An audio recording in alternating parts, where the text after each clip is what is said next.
हरतालिका तीज व्रत हिंदू धर्म में एक विशेष महत्व रखता है। महिलाएं इसे बहुत उत्साह के साथ एक पर्व के रूप में मनाती हैं। तो आइए सुनते हैं इस व्रत का महत्व एवं पूजा विधि। यह व्रत भविष्योत्तर पुराण में वर्णित है।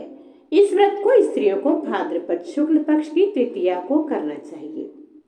जिस दिन मुहूर्त भर भी तृतीया हो, उस दिन इस गौरी व्रत का विधान है। कुछ विद्वान इसे तृतीया और चतुर्थी मिली हो उस दिन का उत्तम अनुष्ठान बताते हैं। इस व्रत को सधवा और विधवा दोनों ही कर सकती हैं। सधवा अपने अखंड सुहाग के लिए और विधवा शिवलोक की प्राप्ति के लिए व्रत करती है। देश भेद में यह व्रत अलग अलग क्षेत्रों में अलग अलग नाम से और अपने यहाँ की परंपरा के अनुसार होता है, लेकिन विशेष बात यही है कि यह उमा महेश्वर अर्थात शिव पार्वती का ही व्रत होता है और कहीं कहीं तो माता पार्वती की विशेष पूजा अर्चना भी की जाती है। महादेव जी ने स्वयं इस व्रत हरतालिका तीज के विषय में पार्वती जी को बताया था कि तुम्हारी सखी तुमको हरण करके पिता के घर से वन में ले गई थी, अतः तुम आली का अर्थ है सखी, आली द्वारा हरी गई, इससे इसका नाम हरतालिका हुआ। जिस दिन तुमने यह व्रत पूजन किया था उस दिन हस्त नक्षत्र युक्त तीज का सोमवार का दिन था, अतः सोमवार और हस्त युक्त तीज को अनुष्ठान होने पर यह व्रतराज उत्तम फल की प्राप्ति कराता है। इस व्रत से स्त्रियों का मनोरथ पूर्ण होता है और सुख सौभाग्य की वृद्धि होती है। इस व्रत को सर्वप्रथम पति रूप में महादेव जी को प्राप्त करने के लिए हिमाचल पुत्री गौरी ने किया था। इससे यह व्रत गौरी व्रत के नाम से भी विख्यात है। इस व्रत से उमा और महेश्वर दोनों ही प्रसन्न होते हैं। व्रती को मनवांछित वस्तु की प्राप्ति कराते हैं और उन्हें शिवलोक की प्राप्ति कराते हैं। इस व्रत को विधि पूर्वक करने के लिए व्रती स्त्री को प्रातः ब्रह्म मुहूर्त में उठकर नित्य कर्म से निवृत्त होकर शंकर पार्वती का ध्यान करके संकल्प करना चाहिए कि मैं आज हरतालिका व्रत का श्रद्धा पूर्वक पूजन अनुष्ठान करूंगी। इसके उपरांत स्नान आदि से पवित्र हो अपने घर में पूजा घर को कदली स्तंभ एवं बंधनवार से सजाएं और वहां गौरी युक्त महादेव जी की प्रतिमा, शिवलिंग और गौरी शंकर का सुंदर चित्र पवित्र वेदी पर स्थापित करें। शिव पार्वती का आवाहन करते हुए भक्ति पूर्वक षोडशोपचार विधि से पूजन अर्चन करें और इसकी कथा को अपने पति सहित सुने और सुनावें। अंत में फल फूल नैवेद्य से पूजा करें, बारंबार नमस्कार करें और कहें, हे शिवा, हे कल्याणी, आपको नमस्कार है। ब्रह्म रूपिणी जगत माता, हे सिंह वाहिनी, संसार के भय तापों से हमारी रक्षा करो। इस प्रकार शिव जी के साथ गौरी की पूजा करके आरती निरंजन करें और फिर रात्रि जागरण करें। यथाशक्ति अन्न का दान दें। इस व्रत की समस्त विधि स्वयं महादेव जी ने जो जगत माता पार्वती जी को बताई उसे कथा के अंत में दिया गया है, उसका पालन करना चाहिए। आइए अब सुनते हैं हरतालिका तीज व्रत कथा।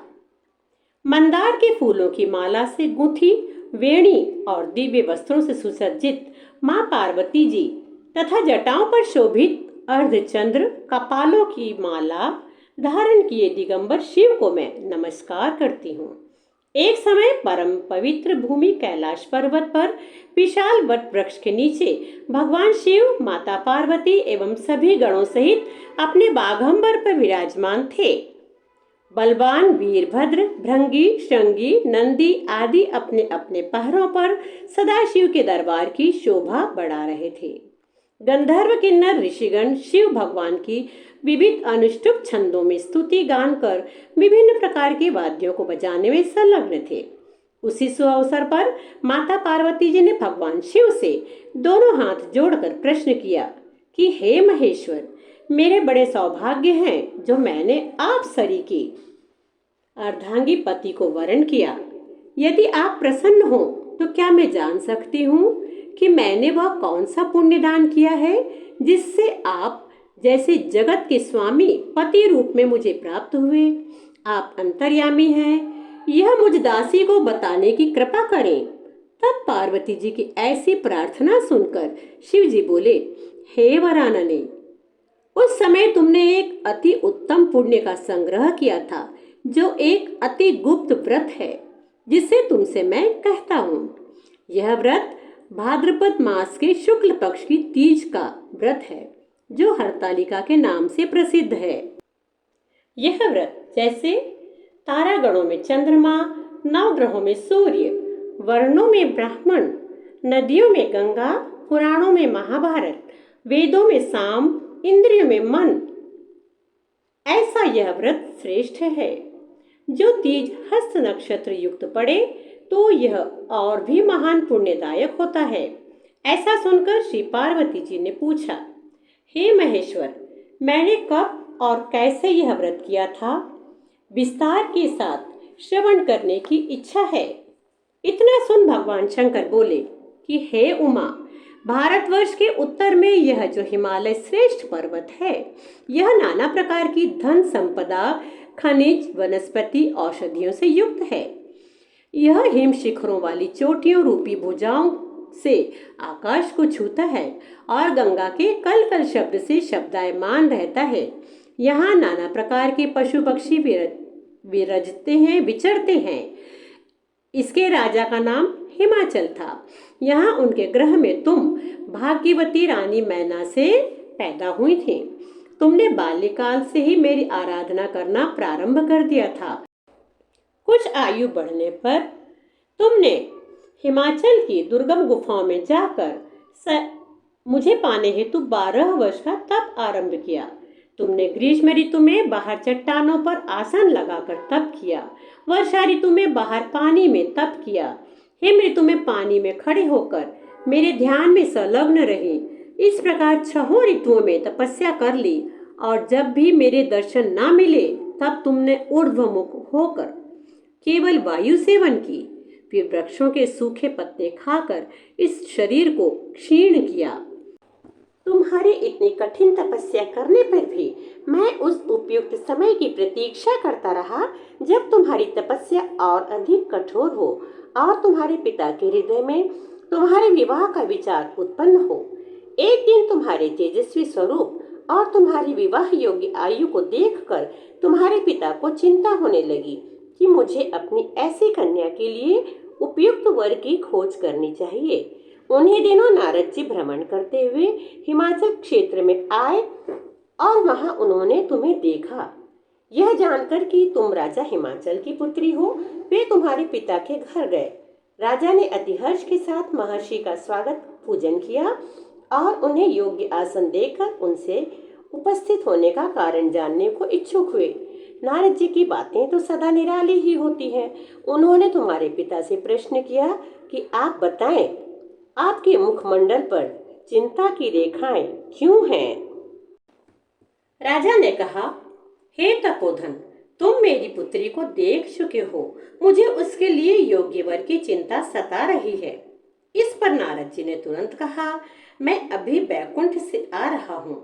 मेरी सम्मति यदि आपको स्वीकार हो तो आपकी पुत्री के लिए बैकुंठ निवासी शेषशाही भगवान विष्णु योग्य वर हैं। वे आपकी कन्या का वरण स्वीकार कर लेंगे। इस पर तुम्हारे पिता आनंदित हुए और बोले, यदि विष्णु जी को मेरी कन्या स्वीकार हो तो मेरा सौभाग्य होगा। मैं अवश्य ही अपनी कन्या उमा का वाग्दान विष्णु जी को करूंगा। नारद जी तो ऐसा सुनकर बैकुंठ चले गए। उधर तुम्हारे पिता महाराज हिमाचल ने प्रसन्नता के साथ तुम्हें यह समाचार सुनाया कि विष्णु जी से तुम्हारा विवाह मैंने निश्चित कर दिया है। ऐसा सुनते ही तुमने महान दुख में अपने को पाया और पिता के चले जाने के पश्चात तुम अत्यंत व्याकुल हो विलाप करने लगी, प्राण त्यागने की बात सोचने लगी। जब तुम्हारी सखी ने तुम्हें इस प्रकार दुखी देखा तो कारण पूछा। तुमने अपनी सखी को सब वृत्तांत सुनाया और कहा कि तुम जानती हो कि मैंने कैलाशपति महादेव के लिए तप किया है। और मैं उनको अपना पति मान चुकी हूँ, अतः मैं प्राण त्याग के अतिरिक्त और क्या करना चाहूंगी। तब तुम्हारी सखी ने तुम्हें सांत्वना देते हुए कहा, देवी, तुम प्राण त्यागने की क्यों सोचती हो? मैं तुम्हें ऐसे स्थान पर ले चलूंगी जहाँ आपको आपके पिताजी अथवा कोई अन्य खोज न सकेगा। वहां तुम तपस्या में तब तक लीन रहना जब तक कि महादेव महेश्वर प्रसन्न न हो और तुम्हारा वरण न कर लें। इस प्रकार सहमति बना तुम अपनी सखी के साथ नदी के तट पर एक गुप्त गुफा में प्रवेश कर वहां मेरे नाम की तपस्या करने लगी। भाद्रपद शुक्ल की हस्त नक्षत्र युक्त तृतीया को तुमने उपवास रखकर बालू से शिवलिंग की स्थापना की और पूजन कर रात्रि जागरण किया। तब तुम्हारी तपस्या और व्रत पूजन से मैं आंदोलित हो उठा और मैंने तुम्हें प्रकट हो दर्शन दिया एवं तुमसे वरदान मांगने को कहा। तब तुमने लज्जा युक्त हो अपना सिर को झुकाए कहा, आप सब जानते हैं, यदि आप मुझसे प्रसन्न हैं तो मुझे अपनी अर्धांगिनी रूप में स्वीकार करें। तब प्रसन्न हो मैंने तुम्हारी मनोकामना की पूर्ति करना स्वीकार किया और कैलाश लौट आया। इधर तुम्हारे अपने घर से इस प्रकार बिना कहे चले जाने पर तुम्हें बहुत खोजा गया, घर घर और वन वन में बहुत ढूंढा गया, किंतु तुम्हारे ना मिलने पर राजा हिमांचल कहने लगे कि हमारी कन्या को कौन सा देव दानव गंधर्व किन्नर कहाँ हर कर ले गया है, या फिर कोई सिंह व्याघ्र आदि उसे खा गया है। तुम्हारे पिता तुम्हें कहीं न पाकर और भगवान विष्णु के साथ तुम्हारे विवाह का वचन भंग होने की चिंता में दुखी हो एक बार तो मूर्छित हो गिर पड़े।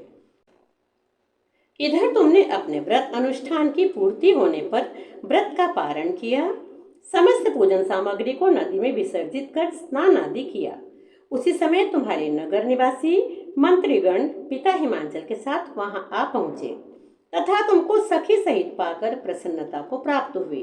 वे तुमसे लिपट कर रोने लगे और बोले, उमा, तुम बिना बताए इस भयंकर वन में कैसे चली आई, जहाँ सिंह व्याघ्र सर्प भालू आदि हिंसक जीवों का निवास है। यहाँ तुम कैसे अब तक रह सकी? चलो अब घर चलो, देखो तुम्हारी माता आदि सभी तुम्हारे इस प्रकार चले आने से दुखी हैं। यह सुनकर तुमने कहा, पिताजी, आपने जो मेरा विवाह विष्णु जी के साथ करना स्वीकार किया है, इससे मैं इसी वन में रहकर अपने प्राण विसर्जन करूंगी। मैं सदाशिव शंकर को अपना पति मान चुकी हूँ और उन्होंने भी मुझे वरण करना स्वीकार कर लिया है। अतः हे तात, मुझे घर चलने को मत कहो। ऐसा सुनकर महाराज हिमाचल दुखी हुए और बोले, हे पुत्री, तुम शोक मत करो, मैं तुम्हारा विवाह भगवान विष्णु के साथ कदापि नहीं करूंगा और तुम्हारा अभिष्ट वर जो तुम्हें प्राप्त है उन्हीं सदाशिव के साथ ही तुम्हारा विवाह करूंगा। अब घर चलो।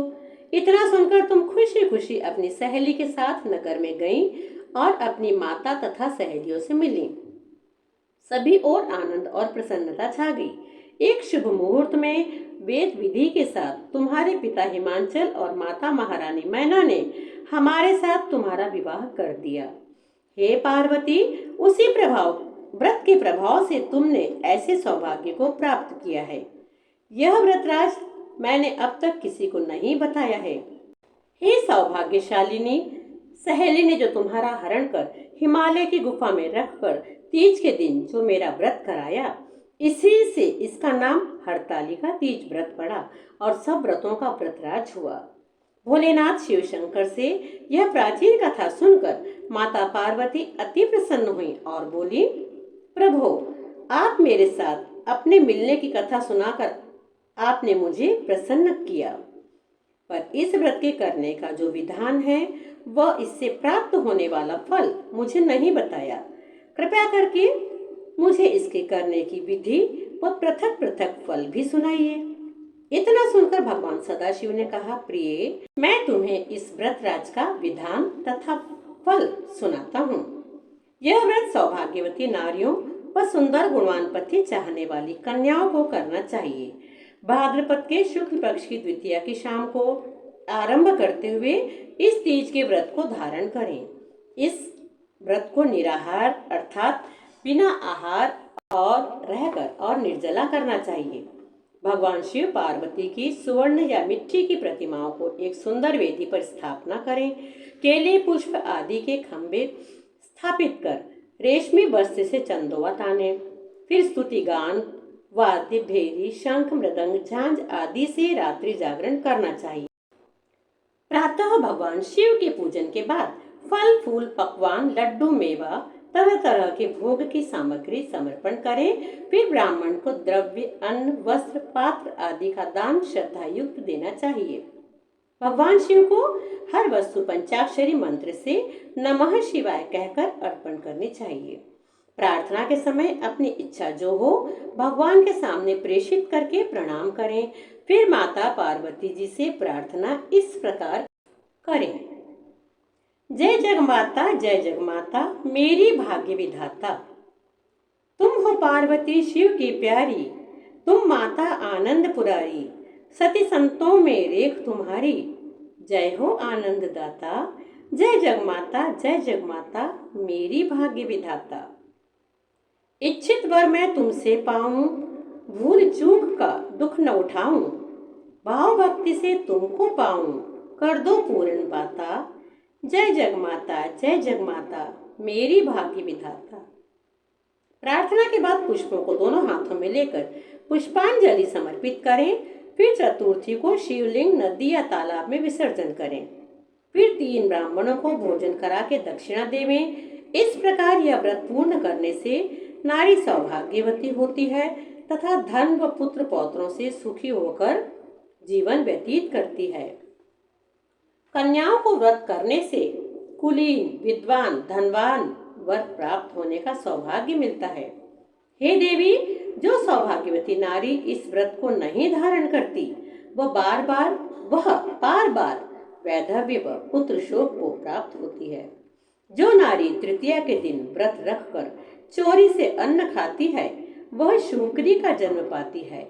जो फल खाती है वह बंदरिया की योनि प्राप्त करती है। जो जल पीती है वह जौंक का जन्म लेती है। जो दूध पीती है वह सर्पिणी का जन्म ग्रहण करती है। और जो नारी मांस खाती है वह बाघिनी होती है। और जो दही खाती है वह बिल्ली का जन्म पाती है। जो मिठाई खाती है वह चींटी के जन्म को धारण करती है। जो सब चीजें खाती है वह मक्खी का जन्म लेती है। जो उस दिन सोती है वह अजगरी योनि को प्राप्त करती है। और जो नारी अपने पति को धोखा देती है वह मुर्गी का जन्म धारण करती है। हे उमा, इस व्रत को श्रद्धा विधि से धारण करती है जो वह मुझ सा पति प्राप्त करती है तथा दूसरे जन्म में तुम्हारे समान स्वरूपवान हो करके इस संसार में उत्तम धाम एवं सुख भोग को प्राप्त करती है। इस व्रत के करने के बाद नारियां शिवलोक वासिनी होती हैं। बोलो भगवान शंकर की जय, बोलो पार्वती माता की जय।